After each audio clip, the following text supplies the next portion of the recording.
graph para makita niyo po.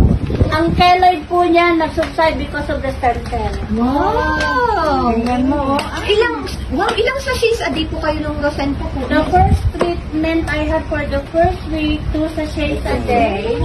Tapos, followed by after a week, I had it 1 sachet a day na. Kaya na, kaya yung other supplement. Ngayon, ito po ang case. Nag-keloid dito, nag-bulks. Di ba, Yes po. ang keloid, lumalapad yan. Ay, opo. Out of experiment and experience, I use Rosenta stem cell. Yes po. Flat na siya, oh. Wow! Tsaka pink ang kulay niya. Ang pink means yung cellular level Stem po cell, ay. gumagana yung stem cell. Wow! Yun, maganda. Pero pagka ito kasi dry siya dati, dry Yes na po. medyo Pero pag gumaling niya si papaligyan siya ng laman, gano'n. Hindi. Pwede. Laman na po Laman niya, na po galing yan. dito.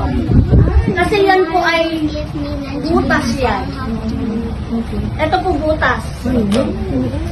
Kaya nga ang Ang option... bilis po sa wound healing po talaga, no? Wound healing Grabe. gabi. Yes. Grabe. Lahat ng sabi. Di ba binubudburan yung kanya po? Na, nilalagyan ko ng konting Konti tubig, lang na. and then I use the cotton bud and Para lang pang ano na lang. Yeah. Ako pure ang nagdito. Ay, sa bagay, dugo naman yun. Ipakita ko sa inyo yung before nito, mamamangha kayo. Hindi siya amazing pink. Before testimony. it's dark violet. Wow, grabe. Ngayon pink na siya, see? Yes, Pero kaya kahit nga na po. Keloid, look, flat na siya. Yes po. Ito nag-keloid, nilalagyan ko na. Galing, eh. Kaya ang keloid, ginagamit steroid, kung ano na Yes po, nilalagyan kaya ng nga steroid, di ba? po. Yes po. Stem cell At saka maganda sa pain. Pero ang maganda, Napansin nyo rin po, ang walang maganda pain pero, po. pag press pa yung scar na magkikeloid, lagyan mo na. Huwag mo hintayin na magka-dry na. Ay, Ito kaya. happen na press pa yung wound. Kaya, Ito lahat po niyan, yan tinapal po dyan para magbuo ng bagong laban. ayun.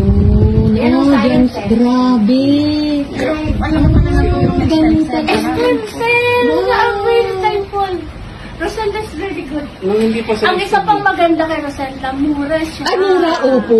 Saan ka pa po makakakita ng murang stem cell na ang gaganda ng Hindi, ingredients? saka, Yung mga gamitin ng Kendrili. Yes po. Ay, mahal po. Millions ang stem cell. Kaya nga po, dapat i-grab Ngayon, we nila. can consume na hindi na tayo mahirapan sa bulsa. Yes po, totoo po. Pero mamahalan pa rin yung iba yung walang may Tapos ito po ang nangyari sa akin. Diba sa surgery ko po, ay hindi ako pwedeng huminga sa ilong. Ay, okay.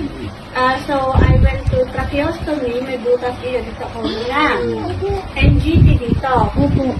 Hirap, pinakamahirap na experience ng NGT. Ako po, I am more on science. Sabi ko nga po sa inyo, hindi ko siya gagawin hanggat hindi ko napapatunayan. Totoo. Totoo. Pero sabi ko, Lord, thank you. You provide all these materials for us. Yes po, kaya nga po. So,